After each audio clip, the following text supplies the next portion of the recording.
পাক্কা টাইমিং আছে। কি বানিয়েছো আজ? Oats omelette. ব্যাটারের মধ্যে সবজি দিয়ে দিয়েছি, আর চিন্তা করবে না, তেল খুব কম আছে, জাস্ট ব্রাশ করে দিয়েছি, তো আবার অলিভ অয়েল। আচ্ছা আচ্ছা ঠিক আছে, এত ডিটেলসে বলতে হবে না, আমি জানি তুমি আমার ডায়েট নিয়ে খুব কনসিয়াস। যা বানিয়েছো বুঝেই বানিয়েছো। হ্যাঁ, খুব টেস্টি করে বানিয়েছি, ভালো লাগবে, এবার খেয়ে দেখুন। ওকে। কি ব্যাপার স্যার, বেশ খুশি খুশি মনে হচ্ছে। কার ফোন ছিল?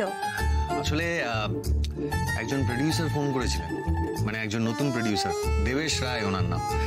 উনি আমার সঙ্গে একটা ছবি করতে চান। বাহ, এটা দারুণ খবর। আমারও ওনার কথাবার্তা শুনে বেশ কনভিন্সিং মনে হলো। এবার দেখা যাক। বাহ,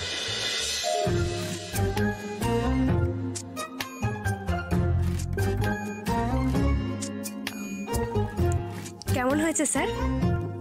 পছন্দ মতো হয়েছে? না না? আশি, তোমার ব্যাপারে একটা জিনিস খেয়াল করলাম, তুমি হলে সর্বগুণ সম্পন্না। যেটাতেই হাত দাও সেটাই শোনা।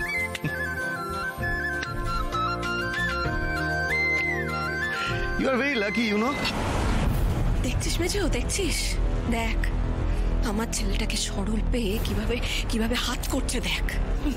দেখতে পাচ্ছি না? আবার চোখে তো আর নেবা হয়নি, সব দেখতে পাচ্ছি, কিন্তু এইভাবে দূরে দাঁড়িয়ে দাঁড়িয়ে না দেখে আমাদের তো কিছু একটা করতে হবে গো।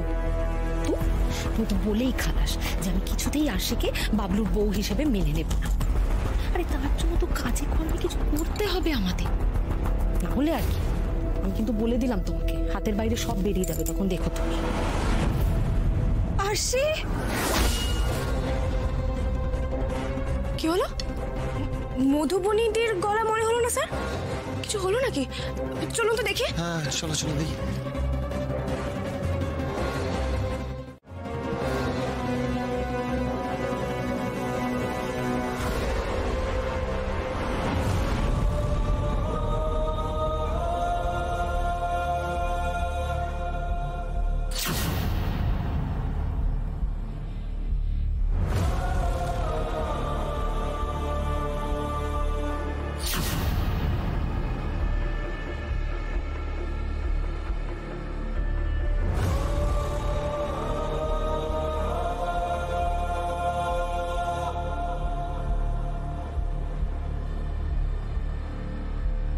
মধুবনীদি, তুমি এতটা এলে কি করে? আস্তে, হেঁটে হেঁটে হেঁটে। দেখবে? আরো আমি দেখাচ্ছি। আস্তে কিন্তু।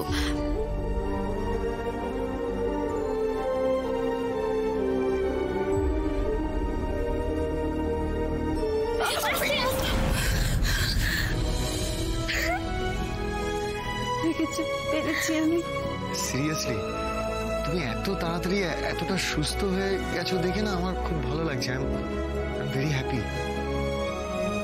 সব আমার এই বোনটার জন্য। নিজে সত্যি করুন না, নিজের পায়ে দাঁড়াতে পারবো আমি ভাবিনি। আমি কিন্তু জানতাম মধুবনীদি তুমি পারবে। যে কোনো অন্যায় করেনি, যার সাথে বছরের পর বছর ধরে অন্যায় হয়েছে, তাকে তো নিজের পায়ে দাঁড়াতেই হতো। আর এই লড়াইটা শুধু তোমার একার লড়াই ছিল না গো, এটা আমার, স্যারের, অনুদি, সবার লড়াই ছিল। আর আজ তুমি আমাদের সেই লড়াইয়ে জিতিয়ে দিলে। আমাকে নতুন জীবন দিয়েছো আরশি।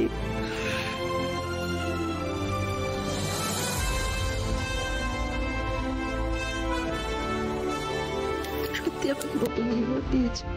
আমি জানি না তোমাকে আমি কিভাবে কৃতজ্ঞতা জানাবো, আমার জানা নেই। সারা জীবনও তোমার উপকার করবো না, সত্যি বলতে পারবো না।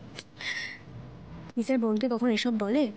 আর এখানে বসবে, এসো এসো, আস্তে আস্তে আস্তে, সাবধানে সাবধানে। এই ঠিক আছে। মধুবনী, একটা কথা বলি, শুনে রাখো।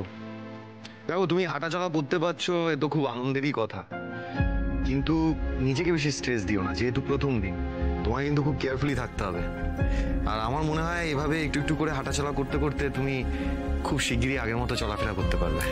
আচ্ছা, এই ব্যাপারটা ওরুকে জানিয়ে দিও, খুব খুশি হবে। হ্যাঁ, ওরুকে জানলে খুব খুশি হবে। যাক বাবা, বজরংবলী আছে, আমি জানতাম ওনার আশীর্বাদে তুমি ঠিক সুস্থ হয়ে উঠবে। নিজেকে এখন খুব হালকা লাগছে, সত্যি খুব চিন্তায় ছিলাম। আমার তোমাদের দুজনকে একটা কথা বলার আছে।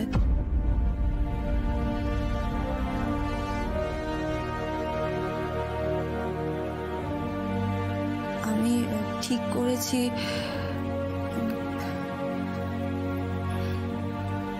তোমাকে সাক্ষ্য দা বলে ডাকবো।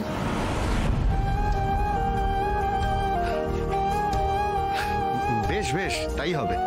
উফ বাবা, তুমি এমন করে বললে, আমার একটা কথা বলার আছে। আমি বললাম কি নাকি বাবা। না না আরশি, আমি খুব লজ্জা পাচ্ছি গো। আমার বোন যা করে গেছে না, আমি সত্যি আমার মুখ দেখাতেও লজ্জা করছে। আরে এটা তো এ অদ্ভুত কথা বলছো কেন?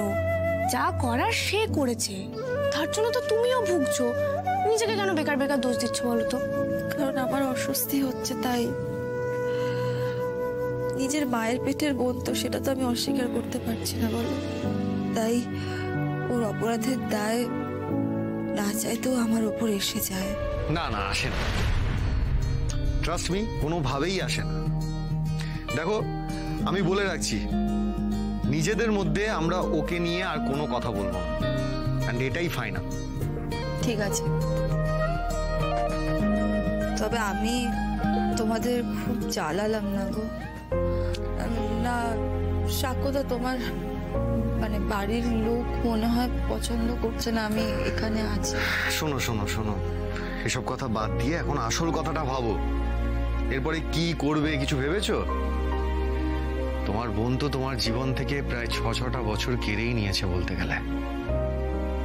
তোমাকে তো আবার সবটা শূন্য থেকে স্টার্ট করতে হবে।